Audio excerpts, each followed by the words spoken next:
Hello, my name is Marcus. I'm the compiler of a collection of therapy quotes entitled 1001 Windmills of the Mind. This is TQ 1299. Sort of a follow-up to yesterday's video, TQ 1286 to 1289. In that video from yesterday, we covered 5 defense mechanisms as described by Franz Alexander. So we talked a little bit about projection, rationalization, identification, repression, and a new one called provocative behavior. So may I refer you to yesterday's video regarding those 5 defense mechanisms. Rationalization is sort of the one that goes on top of the other ones. Rationalization is when we hide the use of other defense mechanisms. So, for example, if we're projecting something about ourselves that we don't like, and it's painful to admit it, and to deal with that pain, we simply say, well, it belongs to someone else. Then we have to make ourselves believe that and make others believe that. So we create or manufacture some false logic, some convoluted explanation to give the appearance of being rational, to hide the true motive, which is that we don't want to admit that what we're projecting belongs to us. You see, so rationalization is a major defense mechanism. So this collection, 1001 Windmills of the Mind,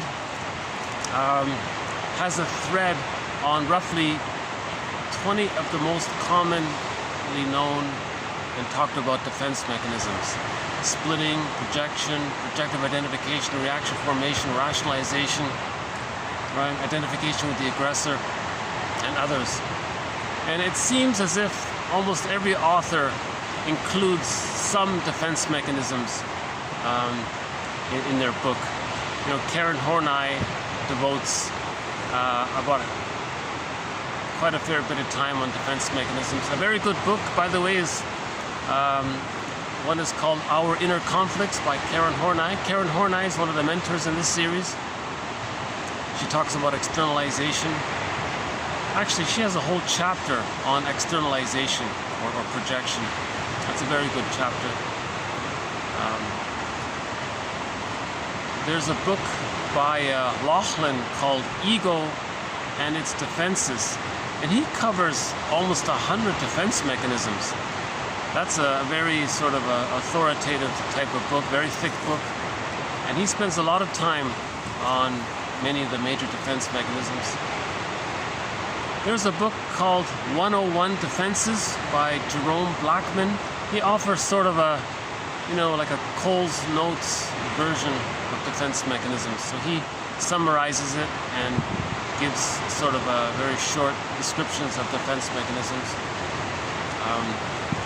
A guy named George Valiant, he has a book called The Wisdom of the Ego. He talks about defense mechanisms as well.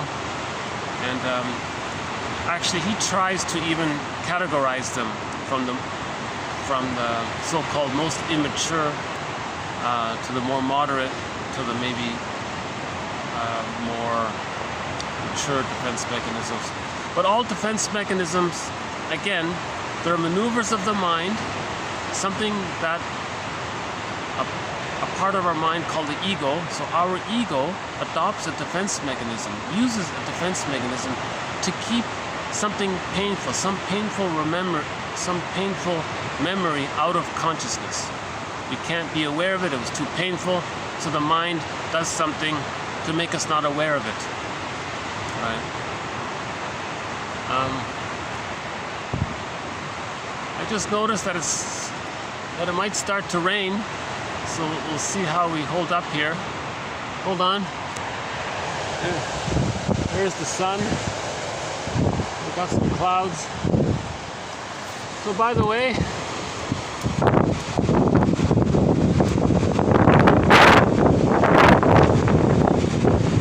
interesting. Speaking of windmills, there are a couple over there.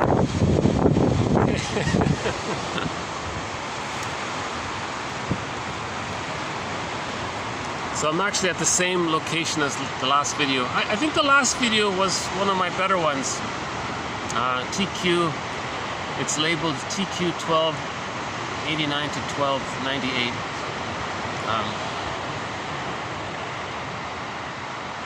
So again, you know, if the baby has a lot of love and he can live in the present, he's not tormented by painful memories. But if the baby doesn't get enough love, he has all of these painful memories, and he has to keep them out of awareness because his little ego couldn't handle the experiences. So the baby is using all of these defense mechanisms. For example, splitting, the moral defense, where he says he's not okay and his mother's okay. So that's a major defense mechanism, by the way, called the moral defense, explained by Fairbairn, another one of our mentors. Right? So Karen Horney and William Fairbairn are two of our mentors in this series. And Fairbairn explains it. You know, the baby has to bond to the mother. Well, what if the mother's more frightening than loving? Right? What does the baby do? He has to bond. He can't bond if he gets the idea that the mother's so stressful. How does he connect? So the baby creates some kind of delusion in his mind that the mother's good and he's bad, but he's bonded to the bad mother, but he thinks the mother's good. That's called the splitting defense mechanism. That's a temporary maneuver the child uses in the very beginning, but by the age of 3 it gets resolved and splitting becomes existential hearsay.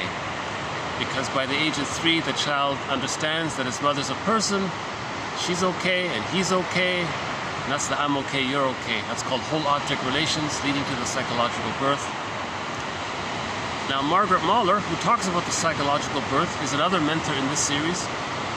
So Margaret Mahler, Karen Horney, and William Fairbairn are 3 of our mentors. Margaret Mahler says that the psychological birth doesn't automatically happen with the biological birth, that there's this process that she calls the separation individuation process, which has various sub-phases. Right? The first sub-phase is the stage of symbiosis, or the extended womb. Human babies come out too early, mothers offer an extended womb. You see?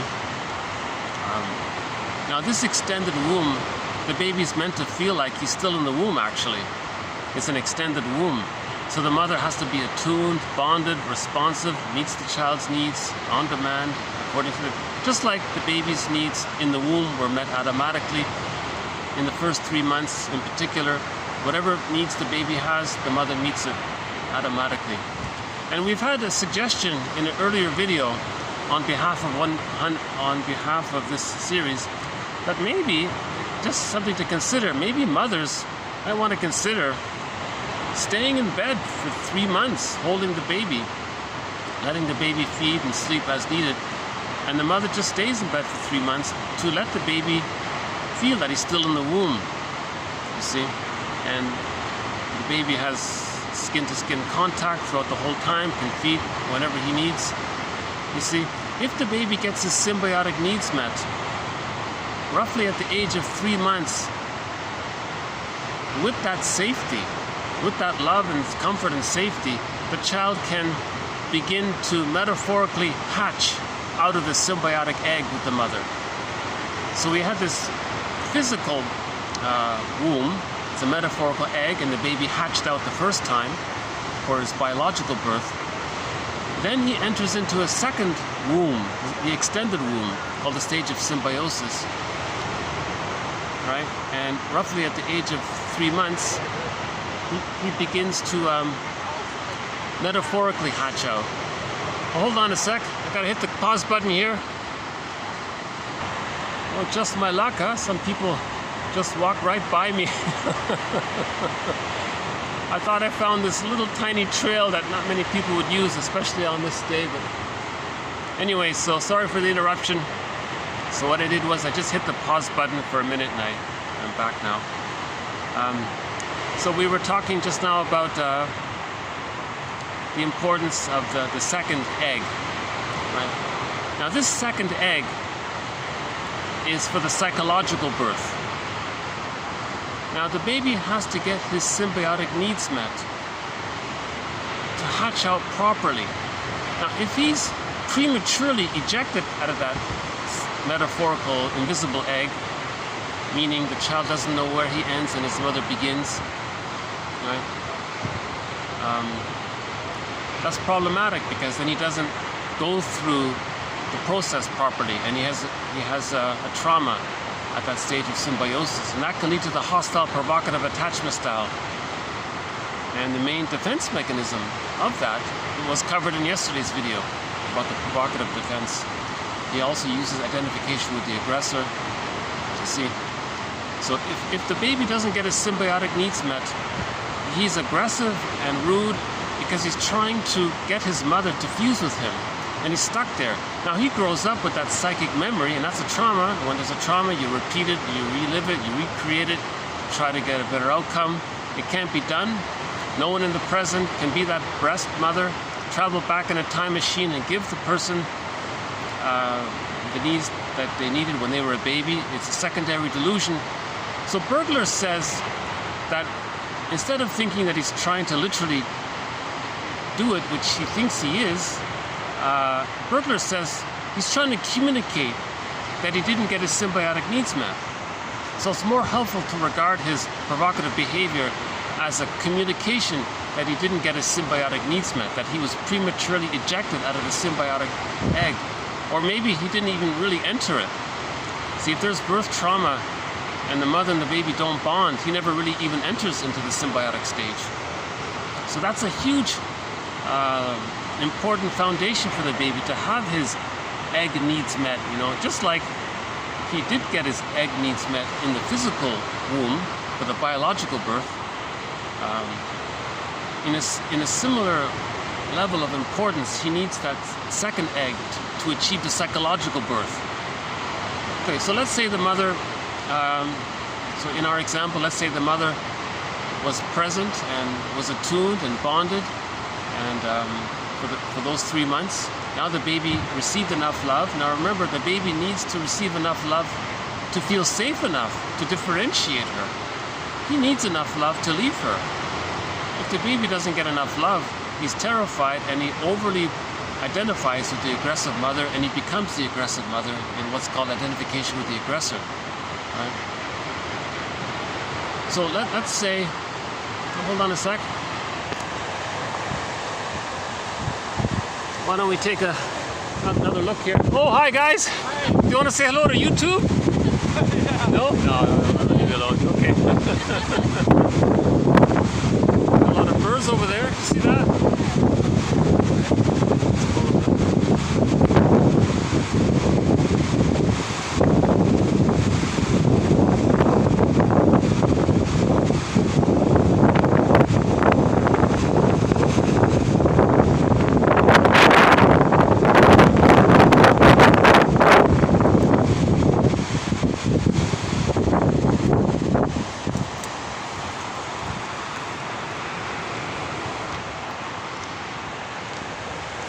Okay, sorry for the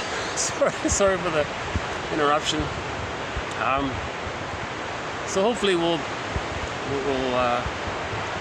be able to continue on here. So, right. So let's say in our example, the mother is attuned.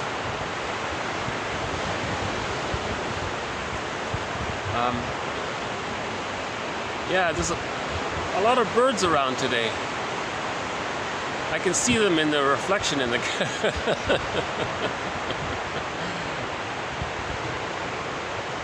Okay, so let's say the mother bonds. Now remember, when the baby's born, ideally, if everything is okay with the delivery, the baby is handed to the mother in one motion. The cord stays, the placenta stays, right? And at that moment of birth, that's a very sensitive moment, because the mother produces apparently lots of hormones to facilitate the bond with the baby. All that oxytocin and so on is there. That helps the mother. When she bonds with the baby feels safe and bonded. That helps the mother to get in touch with her rhythm for her baby. You see, so the mother needs it to be attuned. You see? And we had a quote in the core collection that when the baby is physically born, if the baby is removed from the mother for even more than a few minutes, when the baby comes back, the mother's hormones are detaching. So the mother receives the baby, she's emotionally unable to bond biologically with the baby. She's rejecting the baby. That's what they claim. Interesting, right? So whatever's going on, for the most part, I think the baby, from what I understand, ideally, if there's no emergency, the baby would be handed to the mother directly. The placenta can come out a day later on its own, apparently. The cord stays, placenta stays for at least a day or two. I think they say it can fall off on its own accord. It's called a lotus birth. So let's say there's no prenatal distress syndrome. So let's say when the woman was pregnant, she didn't go to a rock concert and stress the baby out. There's no kicking by the unborn child, no kicking, no cortisol from the mother into the baby's own placenta, no prenatal distress syndrome, right? No birth trauma. So let's say that's all okay. Then the baby and the mother fuse in the stage of symbiosis. That's the psychological egg. Let's say let's say the second egg needs get met. Now the baby hatches out at the beginning at 3 months. Okay, that's a huge accomplishment. Because somebody said if there's trauma prior to the age of 3 months, that can lead to the hostile provocative attachment style, the bully pattern. You see? And they're always in rebellion, they're always aggressive, they're always angry. Schadenfreude is there, and vindictive. So it's a very aggressive narcissistic pattern, because they're trying to get their mother's attention. They're trying to say, hey mother, where are you? I need to bond, I need to receive your love in order to leave you. So they're still looking for that original fusion. So people with the bully pattern might become very aggressive to force someone to fuse with them, even if it's negative. They're trying to get their symbiotic needs met somehow, you see. So mothers really might want to do some research about this, you know. So let's say the baby gets his symbiotic needs met. Now he begins to differentiate, okay, beginning at 3 months. The next phase is what's called the practicing subphase. Now the child is still fused with the mother in the stage of symbiosis, but now he's beginning to practice the idea of what it might be like to psychologically be autonomous from the mother. You see? So that's the practicing subphase up to the age of 15 months. Now, if during the practicing subphase, the child is not attuned and available and safe, and he gets rejected before the age of 15 months, that's the narcissistic pattern, because up to the age of 15 months, the child is still fused. Again, in the womb, the baby thinks it's all about him. In the extended womb, it's still all about him. Now, by the age of 15 months, that sort of gets pretty much resolved for the most part. But if it doesn't, that's the narcissistic pattern. Okay? The child identifies with the aggressor. See, again, that's another defense mechanism, identification with the aggressor. The baby feels that if he's not attuned and not being held and not being seen, not being accepted, he feels that he's being despised, rejected, exploited, devalued. He identifies with the aggressor, and then later on does to others those things to communicate that his mother did those things to him. And he's caught in the repetition compulsion. So he felt that the mother devalued him. He grows up and then devalues others to communicate that when he was a baby, he felt devalued by his mother. And he does that his whole life. That's the narcissistic pattern. And he's, you see, and you see, if this, let's say the child does get enough love and support beyond 15 months, and he does differentiate, then we say that after the age of 15 months, love and gratitude have entered the psychological picture. We make this inference because the child needs enough love to differentiate. So if he does differentiate, we say that love and gratitude have entered the psychological picture. If he's still fused, he's still angry, love and gratitude haven't entered the psychological picture. And you can see that with people with the narcissistic pattern. There's no gratitude, there's only entitlement. They don't feel any kind of sorrow or regret, because when they're devaluing others, they've identified with the aggressor. Their identity is being the aggressive mother, and they deny themselves, project their devalued self onto others, and stay loyal to the mother in their mind by being the mother. Now they feel like the victim at the same time, so they feel justified to devalue others, to maintain that scenario where the mother was one up and all powerful, and the baby was still in magical thinking but devalued. So the grandiose self got fused with the omnipotent other, the giantess in the nursery. So he has a double thing going on there. He thinks he's all powerful, he's so important, and it's all about him. That's the baby's position of infantile megalomania. He devalues others. At the same time, he feels that he's been hurt, and therefore he has a justification to devalue others because of the fusion there. He can flip back and forth. So that's why people with the bully pattern, they hurt others and they say they're the victim, because they're still fused there. They emotionally identify with being hurt. As they hurt the other, they feel hurt. You see? Then they have to rationalize to hide this over. They make some excuse, they may become provocative, coax the other. Then he makes up some reason to get out his hostility towards himself in the role of him being the mother, whereby the mother was hostile towards him as the baby. And he's stuck in this repetition compulsion like Sisyphus. You see?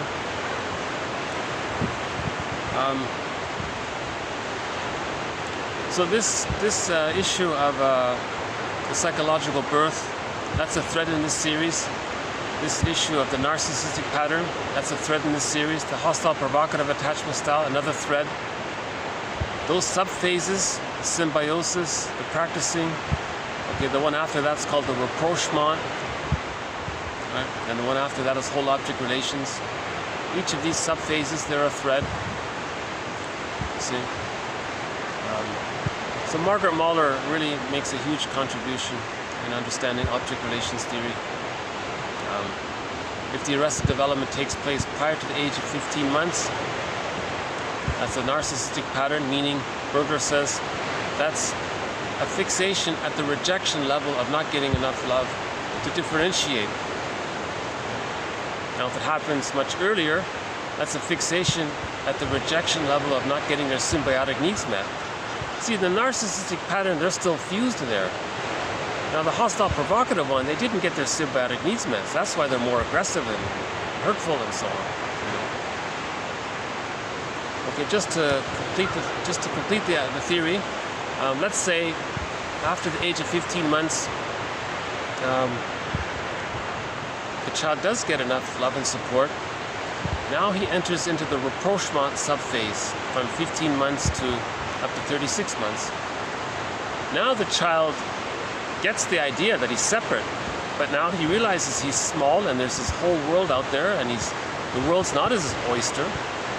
And he says to his mother, he runs back to his mother and and it's as if the child says, "Hey mother, thank you for meeting my symbiotic needs met. I get now that we're two people. I get the reality here, that we're all individuals here, that I'm separate and you're separate, I'm me and you, we're different people. But I'm really small here and this world is still quite large. I need some understanding and confidence here. Can you coach me a little bit?" So this is called communicative matching. So the mother understands and accepts the child is going to become autonomous. Okay. So he makes a painting. The mother teaches the child about painting. The child has an interest in this toy. The mother shares what she knows about this toy and she's okay with it. You see? Now, if between 15 months and 36 months, the mother panics and says, "Wait a minute, this child's going to become autonomous and not really need me anymore." Now, some mothers, what they do is they covertly make a deal. They say, well, all right, little kid, I'll teach you cognitive things. I'll let you be successful in school on the condition you don't leave me. You see? Now, that's a split between the emotional arrested development and then cognitive development, as explained by Rinsley in the core collection. Or if the mother doesn't even do that, then the person can end up with the codependent pattern. So that, oh, hold on.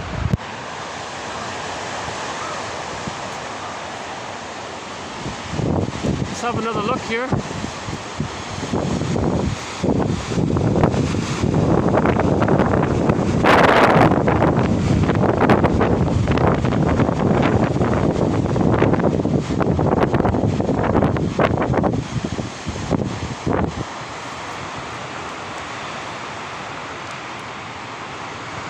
I hope you're hearing me okay. I'm in the bushes, so that might help a bit. Okay.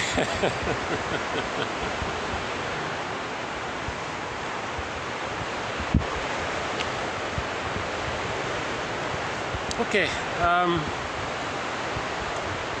Let's review that one quickly again. In the beginning, the child adopts the position that he's not okay and his mother's okay. That's called a I'm not okay, you're okay position. That's temporary. Now, if there's a severe trauma prior to the age of 15 months, the baby can't progress to the I'm okay, you're okay. The baby gives it up. He says that he'll be the mother and he'll reject himself. That's the I'm okay, meaning he's his mother. He thinks because he thinks the mother was okay, and now he's the mother. He now then thinks because he's her, he says that he's okay. And others, meaning himself, projected onto surrogate others, substitute others, non-threatening, substitute others, or safe others, anyone else who's safe to do so. He says others are not okay. That's a severe trauma. That's not something to be, that's not a goal, that's not an achievement to have that, to say, I'm okay, you're not okay.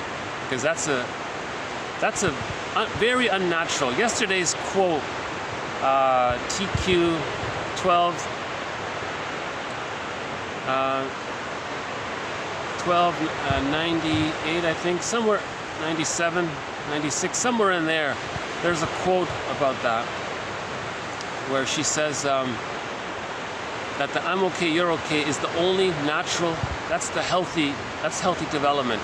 Anything else is an aberration. It's dysfunctional, it's an insecure attachment style, it's unhealthy. Right? So if the person has the I'm okay, you're not okay, they're stuck there. Right? Now we mentioned in yesterday's video, there is an approach by another one of our mentors. James Masterson has an approach on how to heal that, how to unravel that.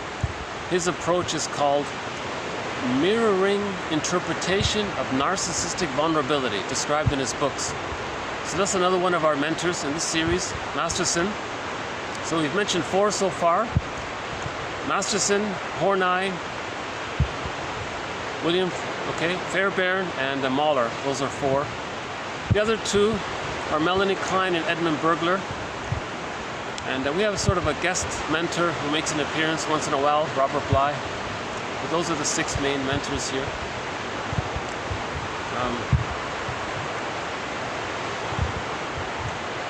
So let's say the child doesn't have to identify with the aggressor. And he's fixated between 15 months and 36 months, and he's stuck there. The fixation is at the rejection level of not getting enough support to complete the separation individuation process. Yeah. So he's still using the I'm not okay, you're okay. Now that's the codependent pattern, the pleasers, the compliant, they move towards others, they're overly optimistic in an unrealistic way. They a little Pollyannish, I guess. They think too good of everyone because remember the baby had to think the mother was so good and they take the badness on themselves. The narcissistic pattern is too traumatized to even do that. They make a deal with you know what, right? In the metaphor, so they identify with the aggressor. So they lose themselves. You know. They think their identity is the mother. And they're her. See. Okay. And there's more to it, as covered in previous videos.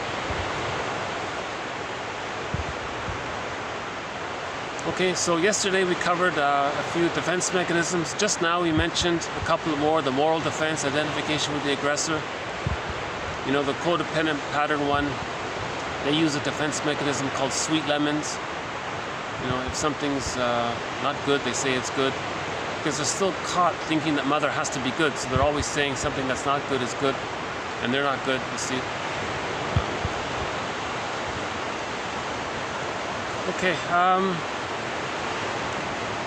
okay, this next quote here, TQ 1299, is from a guy named Raymond McCall, and he lists 12 defense mechanisms in abbreviated form. So this quote here is an abbreviation of his abbreviation. Okay, and so we'll go through them here. I'll do it in parts.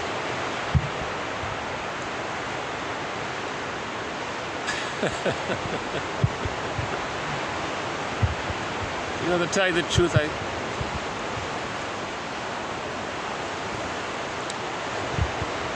I'm debating in my mind whether or not to start over and or to just to keep this video going. But considering that it's getting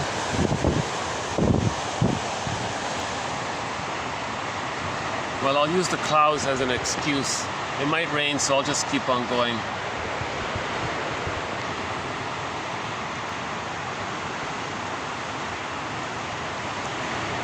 You know, my hope is, despite my clumsiness sometimes in my delivery, I hope some parts of it get through.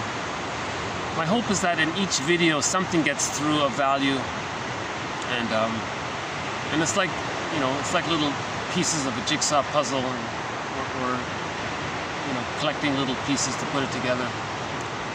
So McCall here talks about 12 defense mechanisms. So why don't we just begin here? Okay. He first talks about defense mechanisms in general, and then he talks about repression, reaction formation, rationalization, projection, withdrawal, undoing, isolation, reaction formation, and devaluing. Is that it? I think that's about it. Okay, so here we go. Okay, the self that is defended by the defense mechanisms is not the insightful, reality-oriented, and socialized self, but the infantile self, with its islands of self-ignorance, its imperfectly socialized dependency, its delusive self-overvaluation, and its defective reality contact. So he's adding the point here that we don't need a defense mechanism for the adult side of us, for the adult ego state, who's managing things and who's relaxed and all that. Defense mechanisms are used by the ego when the inner child, when the wounded inner child of the past, the infantile self, he says here, has been triggered. So when the infantile self has been triggered, right?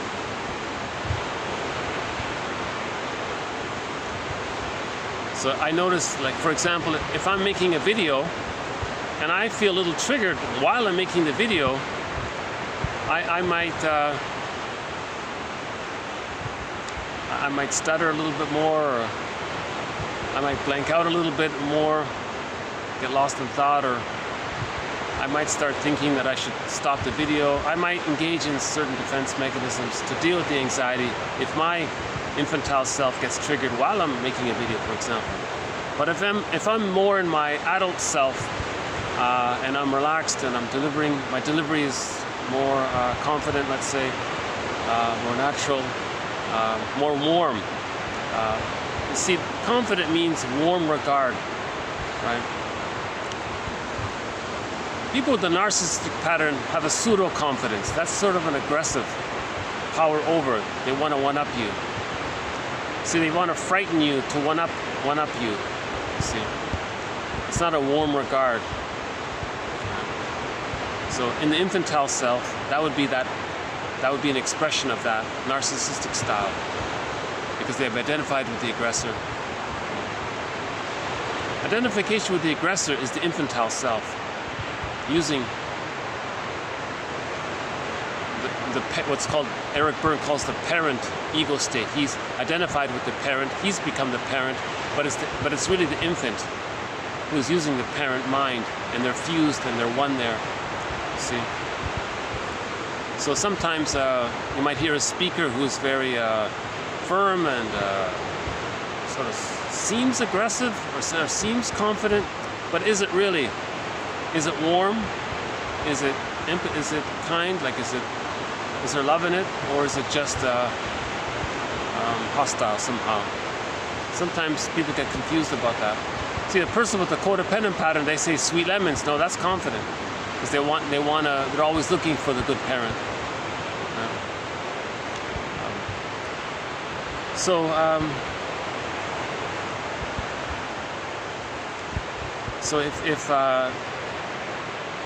for example, who does the binge eating? Who runs to the fridge? It's not the adult. It's when the infantile self has been triggered. It's when the inner child of the past has been triggered. So when we've been triggered, in other words, when something from our childhood has come up, then we may use a defense mechanism. That's his point here. Right. Okay, no one else has made it, so I think that's interesting. It may seem obvious, but he's saying it here. Okay, so the first one he mentions here, he does 12, right? So the first one is repression. Okay, repression may be defined as an attempted exclusion from awareness of self-devaluing experiences. Any experience that the child has where he felt devalued, that's painful. Okay, he's going to repress it, bury it. We don't fully know how that works, but he's not conscious of it. It goes into his implicit memory system, his pre-verbal memory system. It goes into his old brain, his limbic system. It goes into his amygdala, and so on. But he's not conscious of it. Okay. Again, repression may be defined as an attempted exclusion from awareness of self-devaluing experiences, or experiences where he felt devalued by the mother, right? All other defense mechanisms would thus seem to depend on at least an initial repression.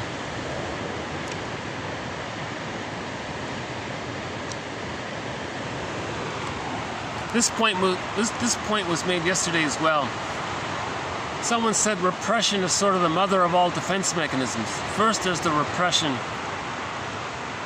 Other defense mechanisms are in response to it, sort of pick up on it, like add to it, like supplement it, or like little assistants or something. You see, like they're little helpers of the repression. So if the repression fails, then the other defense mechanisms come in. Right. Okay, the very existence of other defense mechanisms indicates that repression is not entirely successful in warding off the self-depreciatory experience. Okay, so there's that point there. The very existence of other defense mechanisms indicates that repression is not entirely successful in warding off the self-devaluing experiences, where the child felt used, exploited, devalued. That's the hungry, enraged part self, the despised self, the self-hate, the hated self, and so on.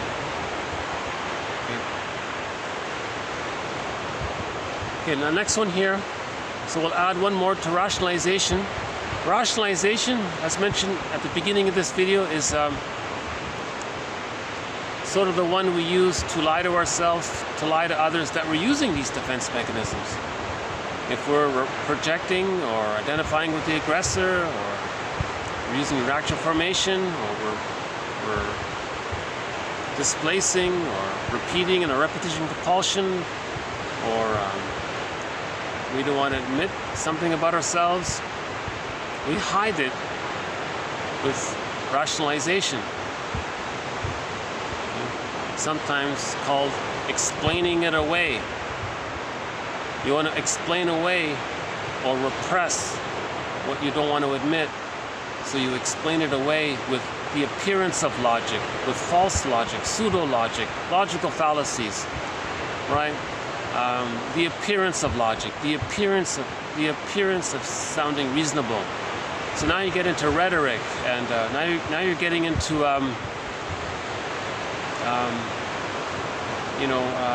like the advertising world and the PR world.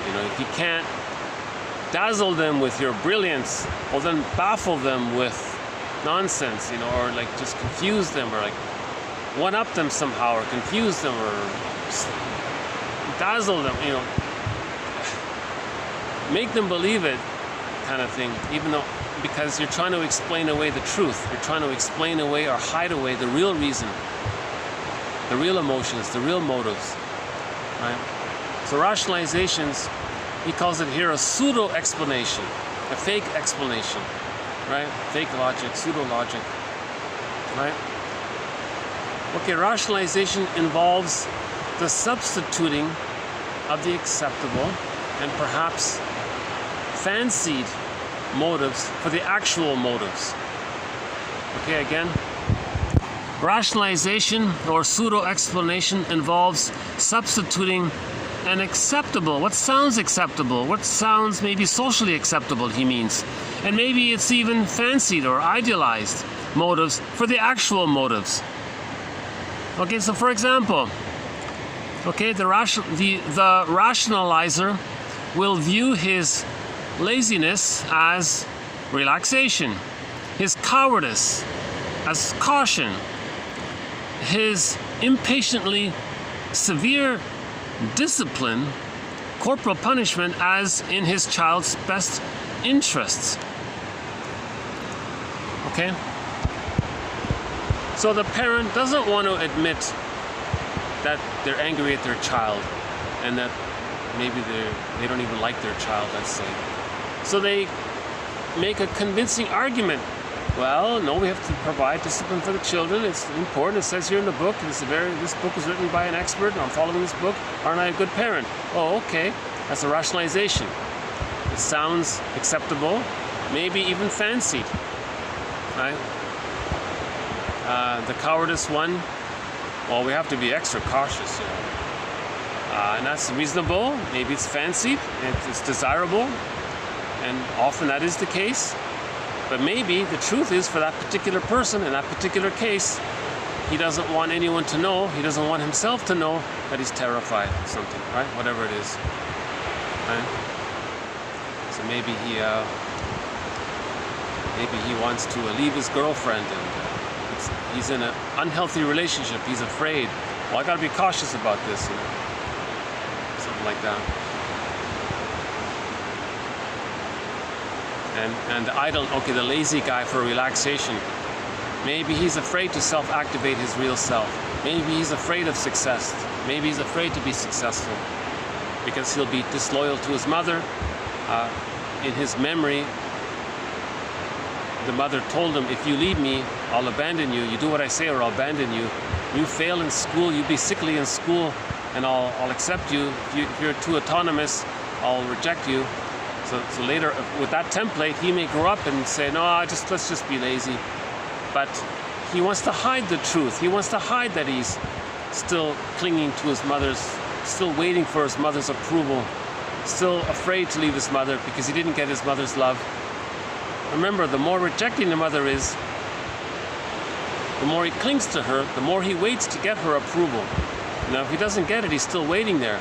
So that can be a sign of idleness or laziness, but that doesn't look good socially. So he may explain it away. How does he explain all that away? He just says, well, it's relaxation is important. You know how important rest is? Rest is very important for our health. Oh, that's true, yes, it's important to have a good rest. Well, have a good rest. So he's hiding it, see? So these are 3 examples of rationalization. Okay, the next one here. Rationalization operates as a defense against anxiety, reinforcing our efforts to escape disapproval by concocting allegedly laudable purposes for our behavior. Okay, so that's what we just described, right? Okay, he wants to escape disapproval by concocting allegedly laudable purposes for our behavior. So that's another way of making it sound good, this pseudo-explanation, concocting allegedly laudable purposes for our behavior. That's the rationalization. And then you think good of him or her or whatever, you know. See, he lied to himself, and because it's too anxiety provoking. Rationalization is a defense against anxiety. To face the truth, whatever it was, there's too much anxiety around it. So defense mechanisms are used to squelch anxiety, right? Okay, the next one here is on reaction formation. We have a number of quotes already on reaction formation, so we'll add one more by McCall here. Okay, reaction formation. The process of defending self-esteem against one's repressed and unacceptable disposition by over-desiring their opposite. Again, the process of defending self-esteem against one's repressed and unacceptable disposition by over-desiring their opposite. He can't admit something.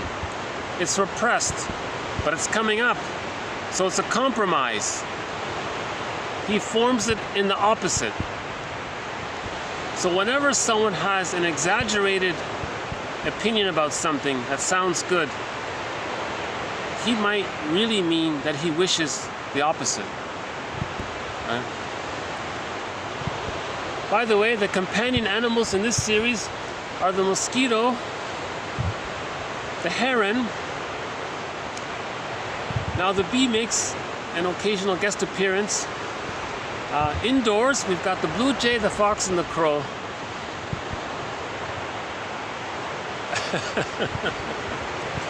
A huge bee just flew right by.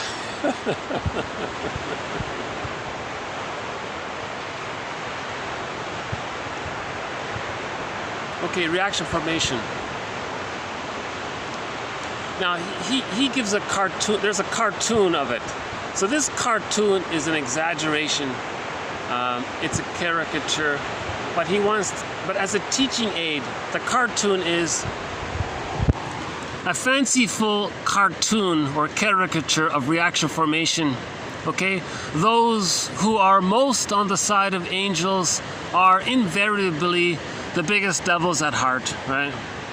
What he means by that as a metaphor, he means, let's say the person secretly wants to engage in some kind of vice, some kind of a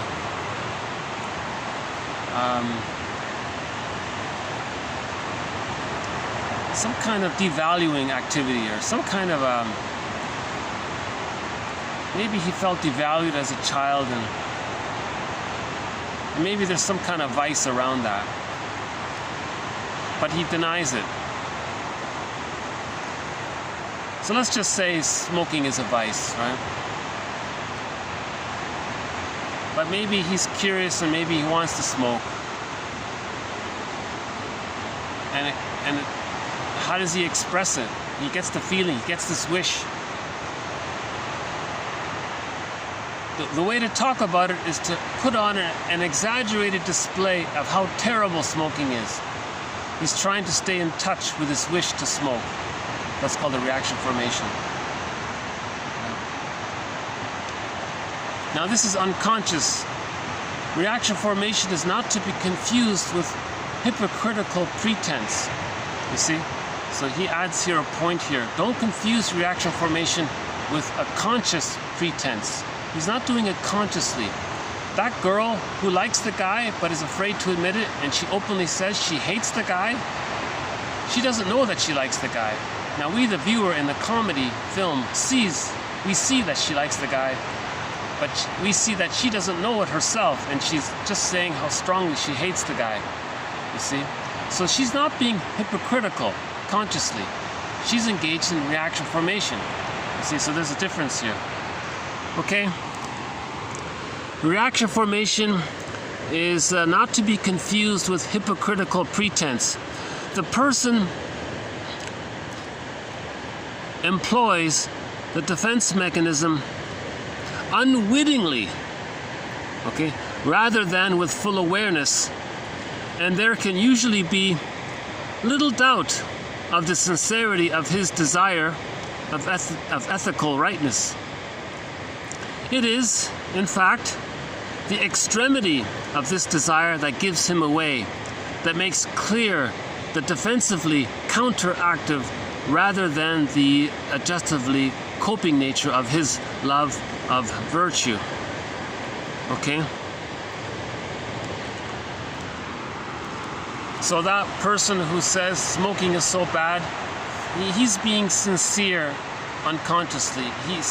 He means he's not consciously being deceptive, but he's being sincere in his within his reaction formation. He's being sincere, put it that way. So within the lie, he's being sincere. Can we say it that way? In other words, he's not conscious of it. He's not consciously lying. So the girl who says she hates the guy, she's not consciously lying. She's consciously telling the truth, but she's unconsciously lying, but she's not aware of it. That's the idea. Okay, let's move on. If what remains threatening to self-esteem cannot be explained away by rationalization or even acted away by reaction formation, it can perhaps be made up for. This is the way of compensation, okay? A defense mechanism that enables us to offset unacceptable tendencies or weaknesses by overvaluing and overstressing acceptable motives or strengths. Okay?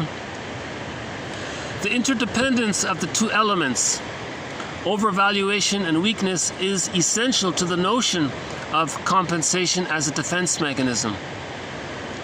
In defensive compensation, there is always, in all probability, some repression so that the deficiency is not consciously faced. That's fairly self-explanatory, isn't it? So the machismo man, the macho man, maybe he has some strength a little bit in some areas, but he doesn't feel it's enough, so he overcompensates by exaggerating it, and puts on an extra show of it, so he's overcompensating for it. Now, if that doesn't work, he can do the reverse. He just puts others down. Okay? So the next one here is defensive devaluation. If we cannot compensate for weaknesses, we can divert our own and others' attention from them by concentrating on the fault of others.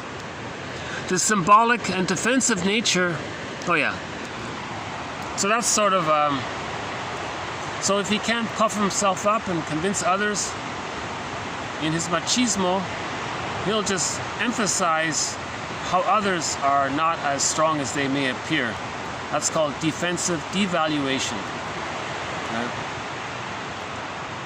So that's how he deals with the anxiety of not wanting to admit that, he doesn't want to admit the grief of being unloved or something like that. Okay, the next one here is a familiar one called displacement. Right? Sort of like a transference. You wrongly you have feelings in one area, you delink it from there, and you displace it and transfer it into something else. Right? Okay, the next one here. The symbolic and defensive nature of displacement is indicated by the presence of intense feeling quite disproportionate to the acknowledged importance of the current circumstance. Okay?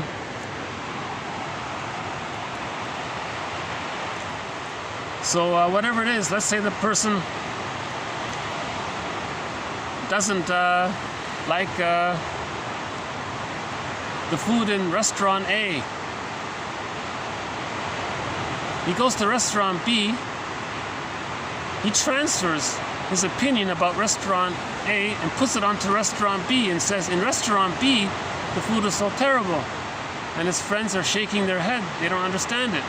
In fact, the food in restaurant B is better than the food in restaurant A, but maybe the guy had a bad experience in restaurant A, so he's and he doesn't want to admit it or talk about it, so he's displacing it. So it's a form of transfer there. Okay, let's move on to projection. Projection is the vehicle by which the unconscious makes itself known to the conscious. Okay? Projection is confession. Something about us we don't like or we don't want to admit. We can't repress it anymore. We can't own it. We can't bury it. We just say it belongs to someone else. That's projection.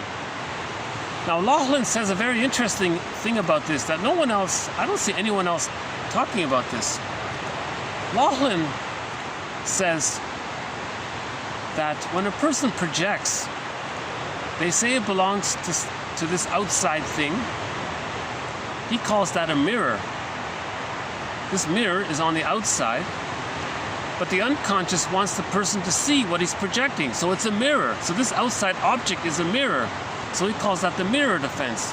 So when he's projecting something about himself onto outside, it's meant for that outside thing or person or object or whatever it is, it's meant to tell him what he's denying about himself. It's called the mirror defense. You see? In pop culture, sometimes we say 1 finger forward, 3 fingers back, or the pot calling the kettle black. We have all these, you spot it, you got it. We have these expressions for it. But this mirror defense is interesting, right? So we'll add one more to projection here. Okay. To project is to defend against unacceptable motives by attributing to others either the motives themselves or your own self-criticism for having such motives. If the unacceptable is not explained, okay, let's keep it there. So here's an added element to projection. We may have an opinion about our disowning something about ourselves. So if we don't want to admit that sometimes we're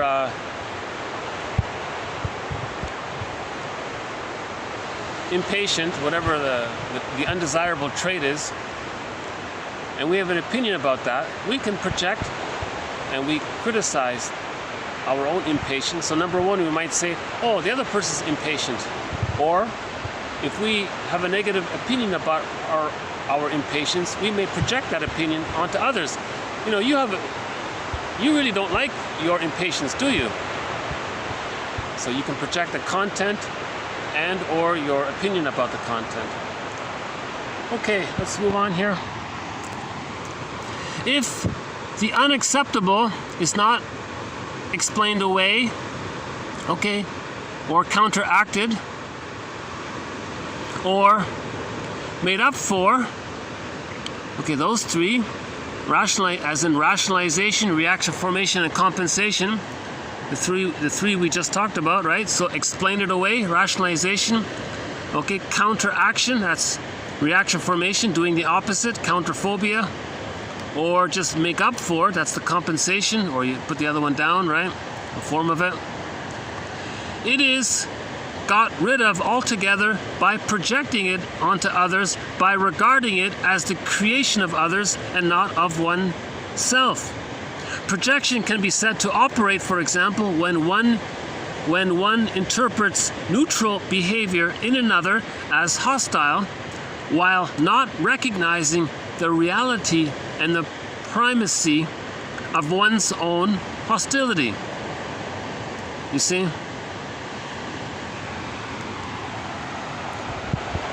So first we try to repress it, then we try to explain it away, or we talk about it in the reverse, or we overcompensate it, or we put others down, or we displace it. Or in projection, you just say, it's not my creation, it's created in the other, whatever this negative thing is.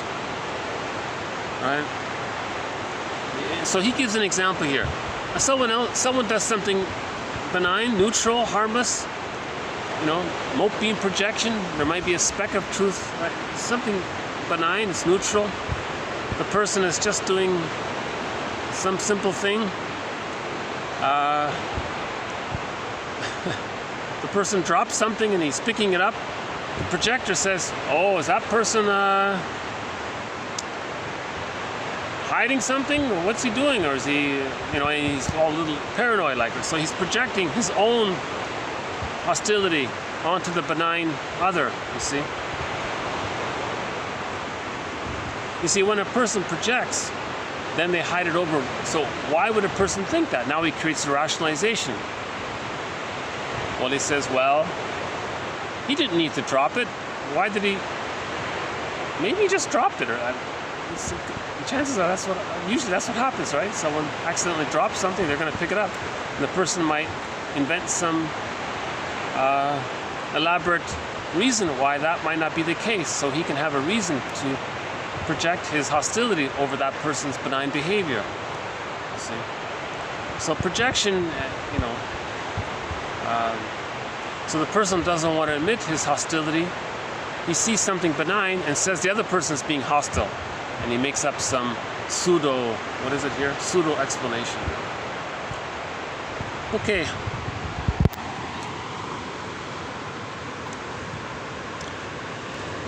Okay, the next one here. The use of projection as a defense mechanism indicates a profound lack of personal insight and a deep repression of our irrational and censorable dispositions. To project is thus not just to blame others for our problems, it is to blame others for our own hurt-based motives and for the self-critical attitudes that may arise from these motives. Projection may be reinforced through rationalization, while the attitude of defensive devaluation toward others may prepare the ground for it. Okay, see, McCall here, see this quote, I think it's interesting to read through it because McCall here, he's trying to link them all up together. He's trying to link these defense mechanisms together. That's why it's interesting. That's why we're including it in the bonus quotes here. So by the way, we're in the bonus material. All of the quotes beyond 1001 are the bonus quotes, right? But they supplement and add to our core collection, right? Okay. The next one here, something called withdrawal. Withdrawal is at the opposite pole of compensation, an endopsychic or psychological or emotional retreat from what is considered, from what is desired but considered unattainable. Now, defensive withdrawal is a subtle self-deception in which we convince ourselves that we don't care about the loss of something we very much wanted. Quote, oh, I didn't fail, I just didn't try, and I didn't try because it doesn't really matter to me, unquote. A psychological leaving the field. If the habitual withdrawer wards off failure then by giving up almost in advance, he effectively wards off success as well. One does not require the elaborately inventive imagination. Oh, that's the next one here. Okay, this is the sour grapes one, basically. Rosenberg tells a joke all the time in his, well, all the time, a couple of times. He says about not trying, about emotional withdrawal. He says, well, if you sleep on the floor, then you won't get hurt falling out of bed. So to avoid the pain of maybe having a dream and you fell out of bed and you hit the floor, he says he just stays on the floor. It's an awful, you see, he was trying to convey this idea of withdrawal. So he doesn't achieve the success of the comfort of sleeping on the bed. He's afraid of, so he's, you see, so there's a kind of, and then you might say, well, the bed's dangerous, so the bed's no good, because, and he makes an excuse. So there's a kind of, he calls this the opposite of compensation. He just emotionally so this is the schizoid pattern. See, the schizoids, they just emotionally withdraw. Sometimes it's called a shut-in personality. The emotions are sort of shut in.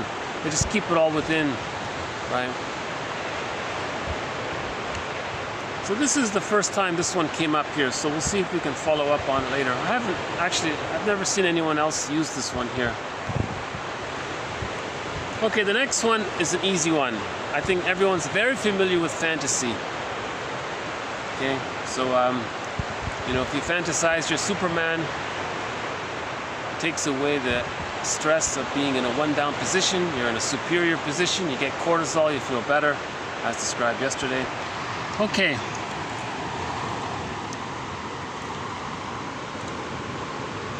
One doesn't require the wild imagination of the character, this character in Mr. Thurber's novel.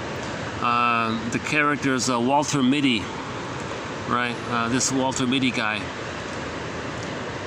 You don't need to have such an inventive imagination, right? So there's some novel called Walter Mitty or something, and he has a simple life, but he imagines all these things all the time, and he imagines he's a star, and he imagines he's a rock star, then he imagines he's saving he's a superhero this, and he's doing all these wonderful things. He has a rich fantasy life of being a superhero and all these things. He's saying here, it doesn't have to be that elaborate. This disposition to use fantasy as an unconscious substitute for the motive and effort to achieve, and as a means of disengagement from the self-devaluing experience of non-achievement suffices. Yeah, I think he had a very unsatisfying job. He was working as a clerk in a warehouse or something. So he felt unimportant, so he used fantasies to make himself feel important. Yeah, and McCall was saying, if you don't want to invent your own fantasies, just turn on the TV and there's some ready-made fantasies for you. Others have created the fantasies for you. And novels do the same thing. Okay, this next one here, I'm not familiar with this next one here, so this is a question mark, so another new one here. Okay, isolation may be defined as the cutting off or blunting of unacceptable aspects of a total experience. The individual appears to be in possession of all the facts of a situation, but to not recognize some of these facts for what they are, or not to register the most obvious unpleasant implications of the whole situation. So, for example, the long-suffering wife of the alcoholic sees her husband only as being a little too sociable. So this is not compartmentalization. The wife sees the total situation, but she numbs herself to an aspect. If he's rude and belligerent, she just says, oh, well, I don't really notice it that way. She's just being a little sociable, extra sociable, that's all. So they're saying this is isolation, isolating a part of the story, numbing it or distorting its value. You see, compartmentalization, you put things in boxes and you don't even know it's there. It's like splitting, basically. But here, you know everything, but you just devalue some side of it. It's like maybe putting a positive spin or a negative spin, and you see, something like that, right? Okay, the last one here, magical thinking. Okay, this one here, related to magical thinking, is called undoing. Undoing is symbolic restitution for a present wish or for a past behavior considered unacceptable. It is based on magical thinking in order to annul the resentment or the infidelity for which the individual feels guilty. Every author gives the same example. The guy, usually the guy, he has some kind of he's having an affair, but on the way home, he stops at the flower shop and buys a bouquet of flowers, arrives home and gives his wife this big bouquet of flowers. And he thinks he can get rid of his guilt with these flowers through the magical thinking. You see, in the infantile way of thinking, he makes a gesture and it's like a magic wand and he gets what he wants. You see, in the narcissistic pattern, magical thinking is still there. Infantile megalomania is still there. It's all about him. He has a thought, he makes a gesture, and he gets what he wants. Remember the baby? He cries, mother's attuned, he gets his need met. Now, if he's fixated at the rejection level prior to 15 months, that kind of thinking is still there. Omnipotence of thought, omnipotence of gesture, magic gesture, right? So he thinks he'll do the same thing. He'll buy some flowers, and it's like a magic gesture. Just like the baby made some sounds, and his mother fed him, changed his diaper. He got his needs met. He's doing the same kind of thing. He buys some flowers, and he thinks in magical, oh, this should do it. Magical thinking. Now his wife will forgive him. Hold on.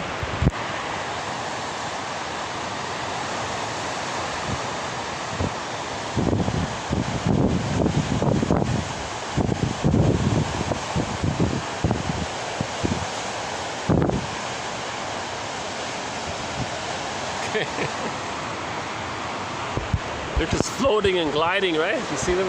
Okay, that's kind of nice, huh? Okay, so this is called undoing. He thinks he can undo it. It's as if he's going to undo the harm or the mistake, right? He cheated on his wife, and he thinks he can undo it with this magical gesture. He bought some flowers, and that was it.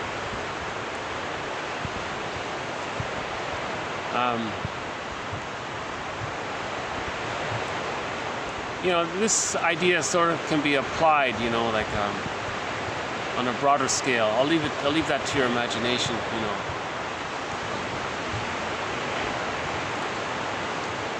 Well, let's just say a friend does something wrong, and then he does some little thing, and he thinks it's all okay. Let's see. Now, if the person has a severe narcissistic pattern, he might not even bother with that, right? But, anyways. So that's a new one for me as well. Undoing, isolation, and withdrawal. These three are sort of new ones here. Okay. Want to have a look here? Hold on.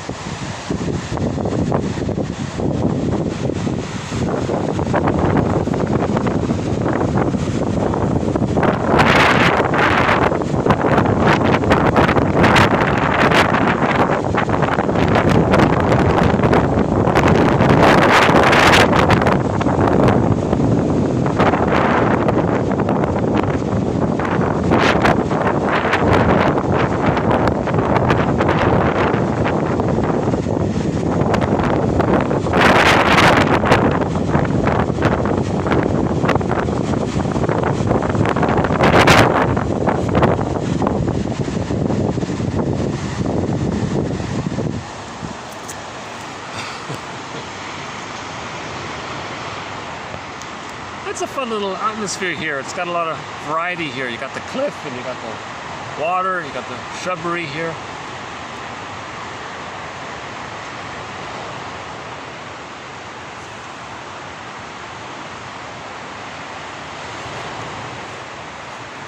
Okay, so I think I feel like maybe we've added some little extra thoughts around some of our defense mechanisms. One person compiled 200 defense mechanisms. I don't think we'll cover all of them, but we've got at least 20 defense mechanisms. Hold on here. There's that bee. Okay, buzzing around. Okay. Okay. So maybe we'll add the bee to our companion animals here.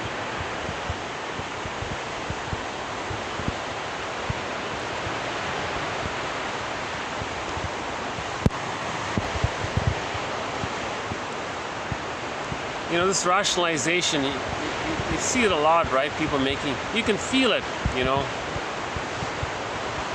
Dell has that quote, if you can't dazzle them with brilliance, baffle them with, you know, with bovine waste or something.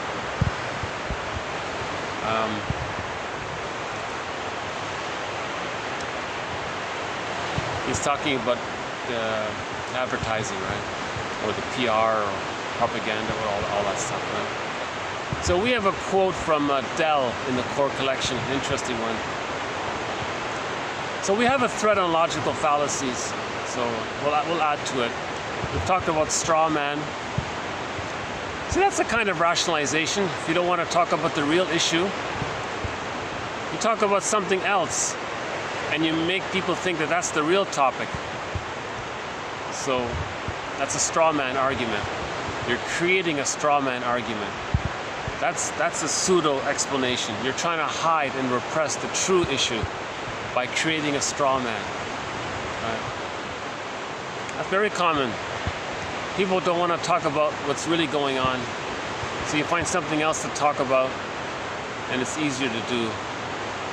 You avoid it, right? It's an avoidance.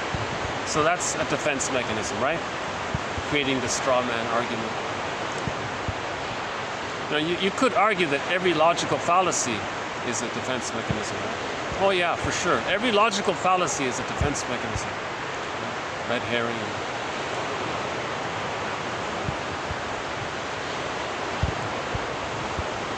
You know, in advertising, they want you to transfer good feelings in one area, and they want you to associate something else that's not so good with those good feelings to sell the bad thing by transfer. You see,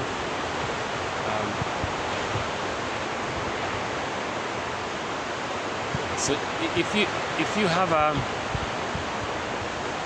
I noticed that one tourist brochure.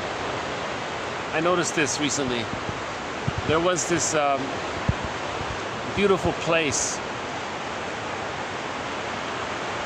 and you have positive feelings about this beautiful place. And then they tried to sell something that's not, that's the opposite basically. And they tried to link it there. And they want you to transfer your positive feelings to that beautiful place with the name that's a hurtful thing, a harmful thing. You see, so transfer is a defense mechanism.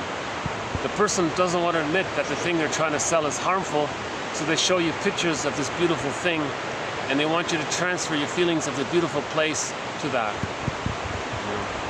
So advertising might do that. And we've covered equivocation does that. No, that's another defense mechanism. Switching words. Doublethink is a defense mechanism. Being cagey, that's a defense mechanism. I just saw a sitcom. There are a few episodes of a 60s sitcom called The Donna Reed Show. She's very, reserved and guarded. sometimes, and and if it's useful to her to be misleading, she'll be misleading. And her friend said to somebody, "She's very cagey, isn't she?" I wasn't sure. I wasn't sure what. To be honest with you, I wasn't sure what she meant. Like, she keeps her emotions in a cage. Is that what she means? And what they mean, I looked it up. It means she withholds important information. She doesn't tell you the information that you need. So she's cagey. So she keeps important information in a cage. So she's cagey that way, misleading. So being cagey is a defense mechanism, right? So there are really hundreds of defense mechanisms, you know. So in this one, so today here, just now, in TQ 1299, we covered 12 of them. They're posted below. You know, they add to our understanding. I really love it how each author offers a discussion of defense mechanisms, because each time you read each different author's understanding of the defense mechanisms, it really adds a little bit. You get a little aha, okay, now that's what they mean, right? So one guy talks about, so for example here, I'm not so sure about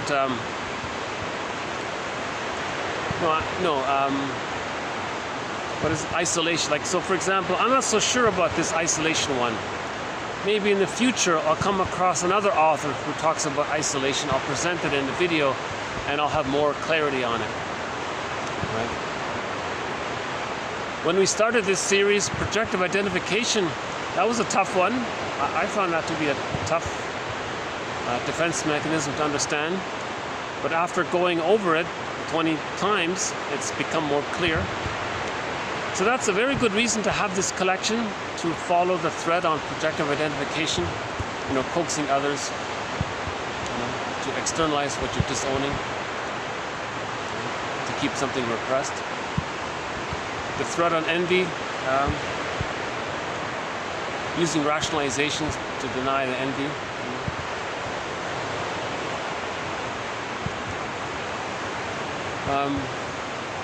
What else?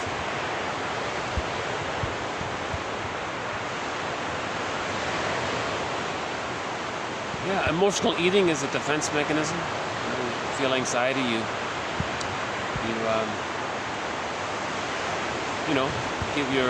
trigger your mammalian brain to release some serotonin because you feel safe by the sugar and the sweets.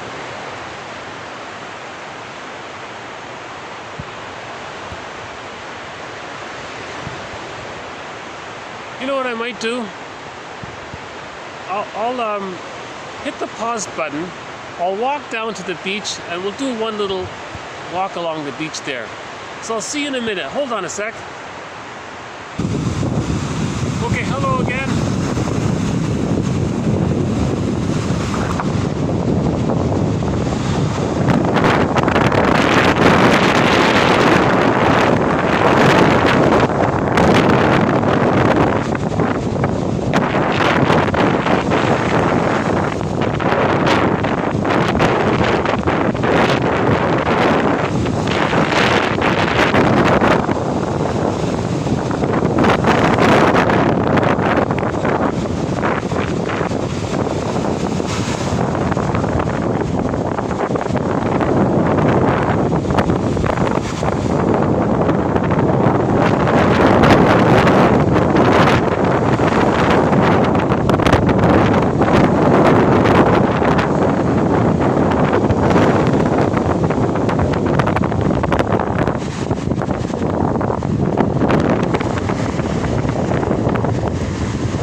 Song here. Our theme song for this series is Katja Epstein's German rendition of the song Windmills of the Mind.